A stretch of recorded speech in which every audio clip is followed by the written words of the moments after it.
Hello, today is Wednesday, January 14th. Welcome to episode 545 of Fault Lines, the National Security Institute's podcast that gets you quickly up to speed 3 times a week on the national security and foreign policy debates shaking up America.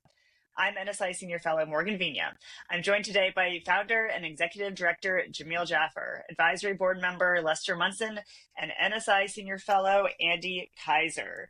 So once again today, y'all, we are back in Iran. President Trump has announced that help is on the way. What was that, Jamil? We're not back in Iran yet. We might be back in Iran. Yet, maybe. Yesterday, the president was briefed on potential military and covert action that the United States could potentially take to support the protesters in Iran. The Iranian regime has actually escalated its violence against protesters. Reportedly, up to 2,000 protesters have been killed. And the United States is really at a pivotal point right now in terms of whether or not what kind of support they're going to provide the protesters and weaken the regime. With that said, President Trump has already leveraged tariffs against the Iranian regime, specifically against tariffs on those countries that support and do business with Iran. And he has actually canceled potential talks with Iran over its nuclear program. So we're going to do something a little bit different today. We have three national security experts with us. All of them have advised principals, whether they be congressmen, senators, or senior members of the administration. And so we're going to talk COAs, or what is it? Not concept of operations. Help me out here. Courses of action.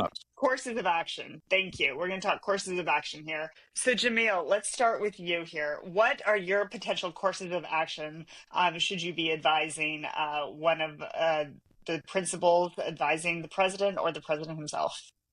Yeah, I mean, look, I think that we really need to double down on covert action here. I think we need to be pouring in support to the protesters, giving them access to the internet. Starlink through Elon would be great, but also giving them weapons, frankly, and allowing them to sort of create the conditions that they want to create. I mean, it's clear the Iranian people want a different regime.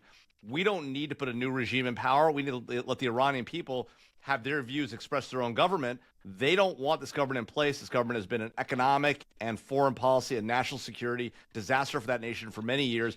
It's not where the young people in Iran's heart is, from what we can tell from the outside. Now, the real problem is the U.S. is challenged doing covert operations into Iran, but you know who isn't?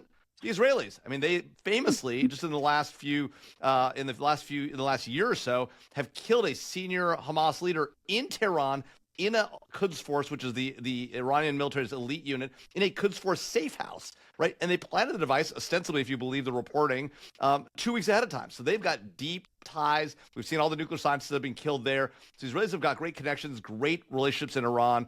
We should exploit those, get capabilities into the protesters, do the things that President Obama and Biden failed to do during the Green Revolution and the Mahsa Amini protests. This is a chance for President Trump to differentiate himself. And then if we need to, maybe offensive military action is needed, but I actually think that's actually not helpful. I think what's actually most helpful is provide direct, clear support, both publicly and covertly, to the Iranian protesters and let them do what they need to do in their own country.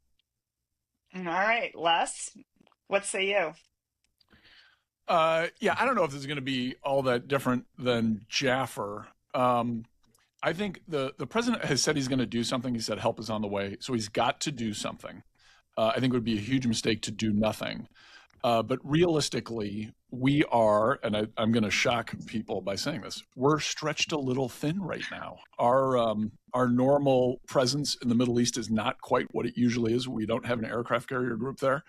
It's in the Caribbean, Les. It's doing drugs. I'm not saying we're not doing important work around the world. I'm just saying we don't have the usual suspects right there in the neighborhood. So I think the administration is wise to do something, but I think start relatively small and kind of take steps to ratchet things up. I do think the Iranian regime is particularly vulnerable right now. As Jamil was talking about, like the Israelis ran the table on them on a whole bunch of operations recently. They've been revealed to be like a kind of a paper tiger in a lot of ways. and the outrage from the Iranian people against the regime is palpable for a lot of domestic reasons that aren't necessarily what's in the tip of our brains, some of these economic issues, but also for reasons of oppression and totalitarian and authoritarian approaches to governance. And so I think it's wise to push. And so I'd start relatively small. I think kind of covert support for protesters to the extent we can do that kind of thing without a lot of fingerprints on it is great. I think about cyber actions against the security apparatus in Iran in a way that makes them less able to deal with this situation, and kind of think about ratcheting things up over time rather than kind of going in some sort of dramatic raid like we did in Caracas. All right, Andy.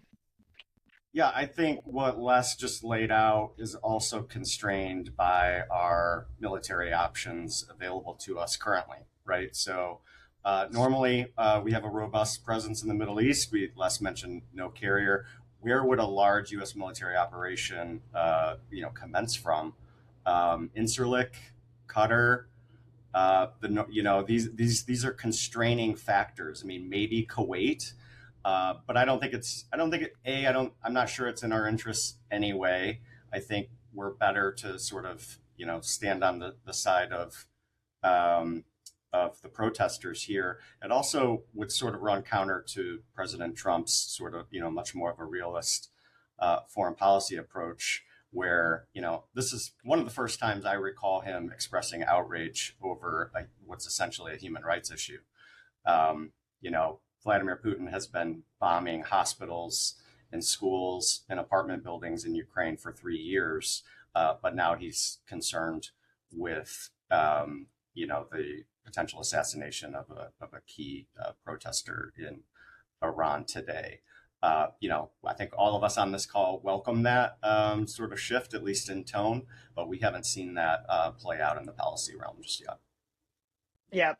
No, I agree with everything that's been said. A couple of things that I would add to this is I think the United States can take covert action to really support the protesters by weakening the regime from the inside, whether that is leveraging Israeli expertise to take out key members of the regime, whether it be the Quds Force or the IRGC, to send a message. That is a potential option. I also think that President Trump should continue to isolate Iran internationally.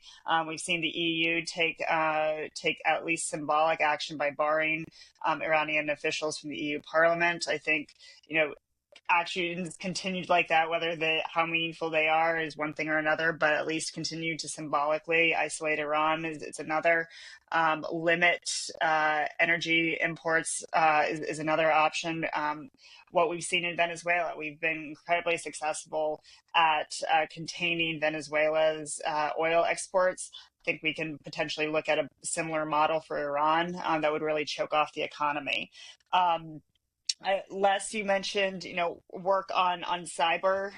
Yes, all to that. I think we should also enable the protesters and give them the tools that they need to build a unified approach towards the regime.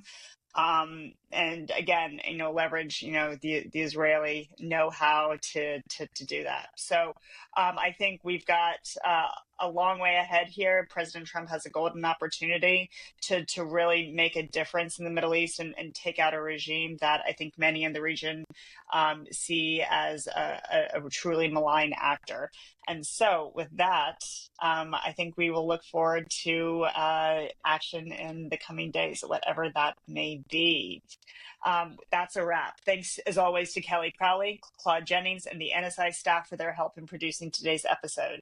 Join us on Friday, January 16th, for another episode of Fault Lines, the National Security Institute's podcast that gets you smart, fast on the national security and foreign policy debates shaking up America.